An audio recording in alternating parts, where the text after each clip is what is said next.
Berdiri, siap bersalam. Haleluya. Haleluya, puji syukur kepada Tuhan karena saat ini kita sudah berada di bab 2 terakhir dari pembahasan kita, yaitu bab 5. Oh ya, dalam bab 5 ini pembahasannya itu agak panjang, tapi pembahasan dalam bab 5 ini sangat menarik dan juga sangat memberkati. Jadi saat ini Bu tidak akan pembukaan yang panjang-panjang, dan kita langsung saja masuk dalam bab 5, yaitu pernikahan dalam perspektif Kristiani. Pernikahan dalam perspektif Kristiani. Apa dan bagaimana pernikahan dalam perspektif Kristiani? Kita akan mempelajarinya bersama-sama. Namun seperti biasa, kita menyanyi dan memuji nama Tuhan sebelum belajar. Mari kita memuji nama Tuhan dan berdoa.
Mari kita berdoa.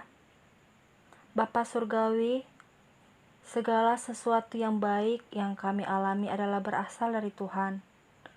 Sesuatu pernikahan di dalam Tuhan adalah karunia-Mu, agar pernikahan Kristen menjadi tanda keselamatan dan karya Tuhan di tengah-tengah lingkungan kami. Tuhan, berkatilah setiap pernikahan dan keluarga Kristen, agar karena kuasa kasih-Mu, suami istri dapat selalu berjalan bersama dengan penuh cinta, dapat saling mengampuni, saling mengasihi, dan saling menguatkan pada saat mereka mengalami permasalahan. Kiranya Engkau berkenan menyiapkan hati dan hidup kami, agar kami menjalani hidup kami dengan bimbingan kasih Tuhan yang tak terbatas pada masa muda kami. Amin.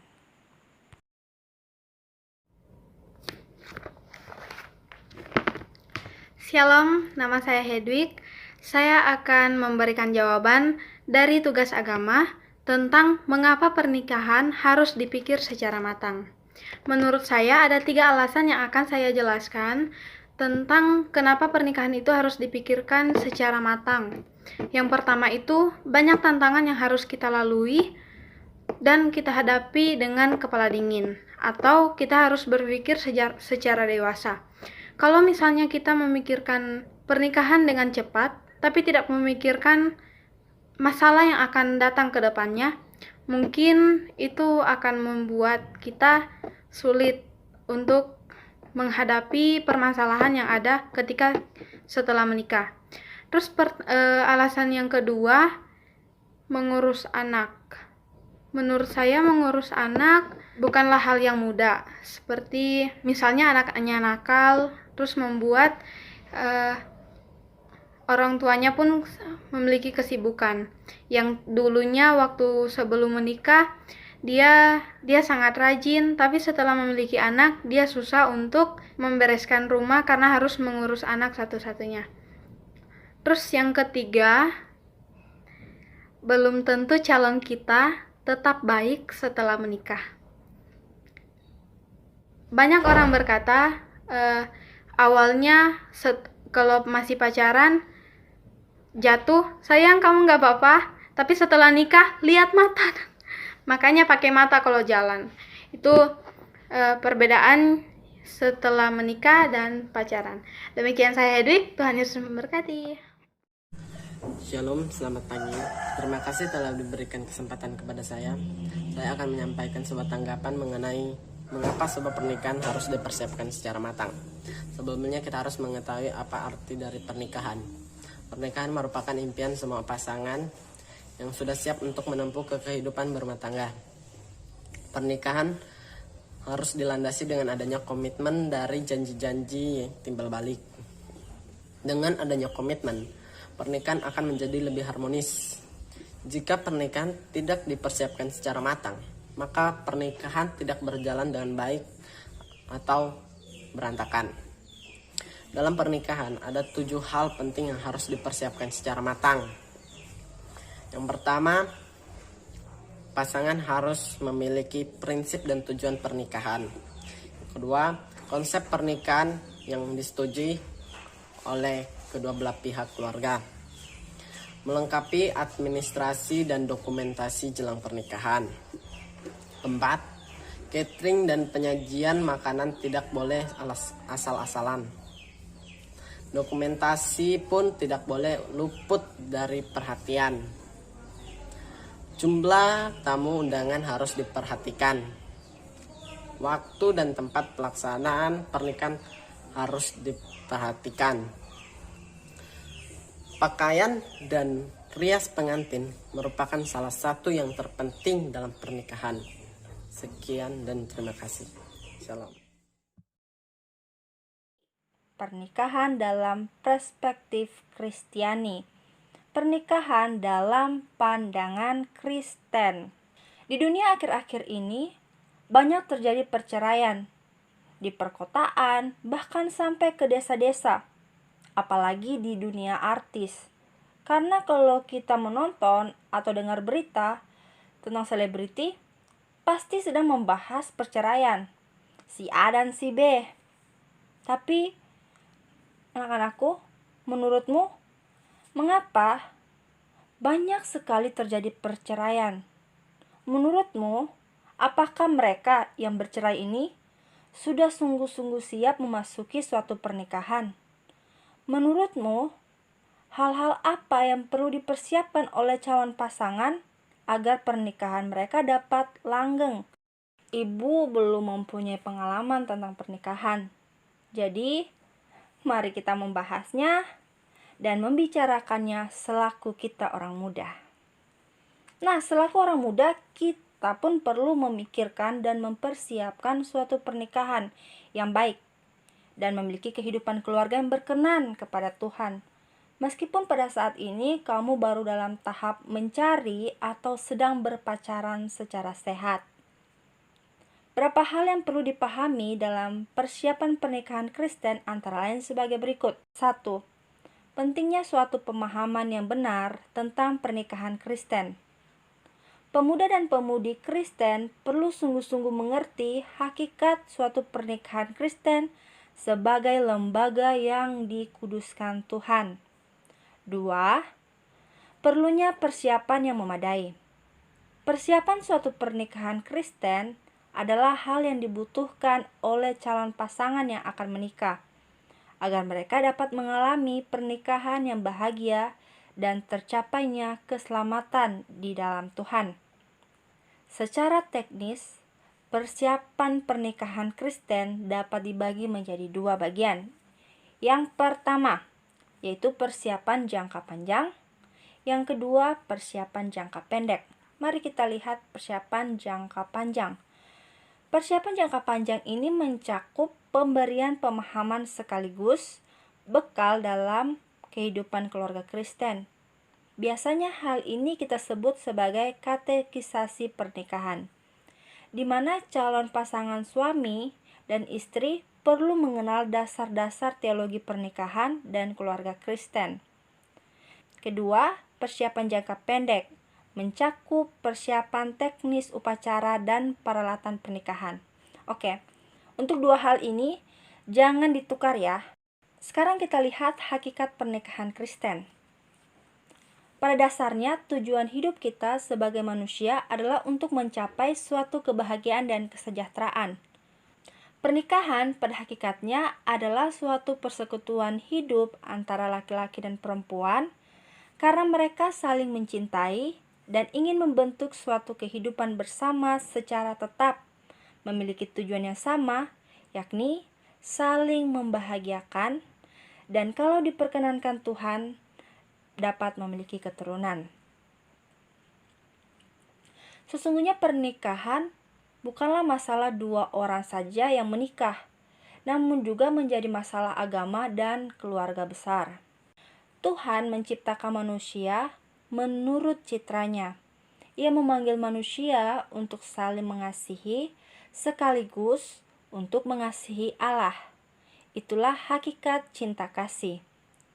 Tuhan memberikan kodrat manusiawi kepada laki-laki dan perempuan dan memanggilnya untuk saling mengasihi dan bertanggung jawab dalam hidup dan persekutuan.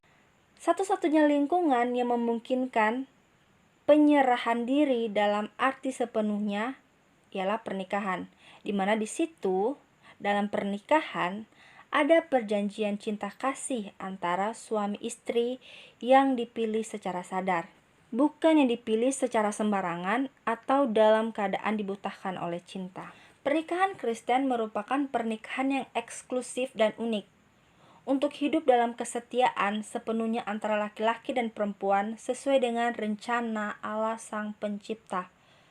Keluarga Kristen sesungguhnya menerima dan menjadi pewarta kabar gembira melalui peristiwa hidup sehari-hari, baik suka maupun duka, baik untung maupun malang, sehat dan sakit. Allah mendatangi keluarga untuk menyatakan dan menyampaikan suatu tawaran dan undangan agar mengambil bagian dalam cinta kasih Kristus. Oleh karena itu, keluarga Kristen dipanggil untuk menjadi suatu komunitas yang mewartakan kabar baik dan Injil. Keluarga Kristen seharusnya menjadi tempat di mana Injil ditaburkan dan selanjutnya diwartakan keluar.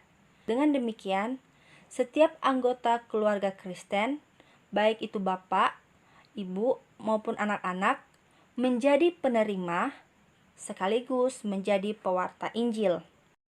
Jadi dalam pernikahan, yang pernikahan itu dibangun secara Kristiani, kita harus sadar bahwa bukan hanya masalah cinta-cintaan semata, tapi menyadari bahwa pada akhirnya keluarga yang mereka hadirkan merupakan suatu gereja keluarga atau yang biasa kita sebut gereja domestik.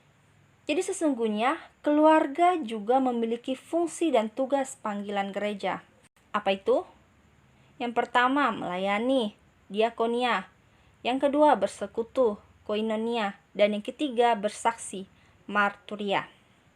Jadi nanti, berapa tahun ke depan, jadilah orang sukses. Sukses dalam pendidikan, sukses dalam pekerjaan, sukses juga dalam pernikahan yang dibangun dalam perspektif Kristiani, di mana pernikahanmu menjadi gambaran nyata cinta kasih Tuhan, sehingga anak-anakmu nanti dapat menemukan kasih Tuhan dalam papa mamanya, seperti lagu pujian yang kita nyanyikan bersama tadi.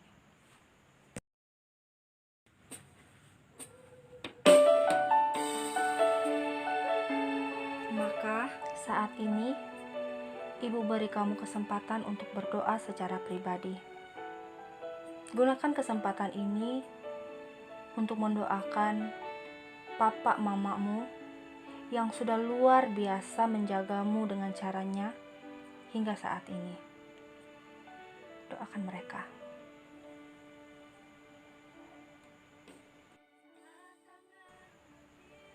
Doakan juga masa depanmu, pendidikanmu, karirmu, dan juga keluarga kecilmu nanti. Doakan semuanya itu.